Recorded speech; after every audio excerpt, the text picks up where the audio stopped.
everybody, Adam from LS2 Helmets. I want to show you today how easy it is to remove and reinstall the Sunshield on your LS2 Horizon Helmet.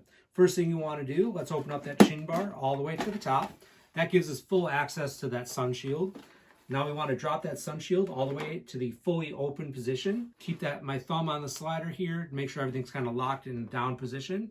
And from there, all I have to do is pull on the left-hand side here first, and that shield will pop right out. Very easy.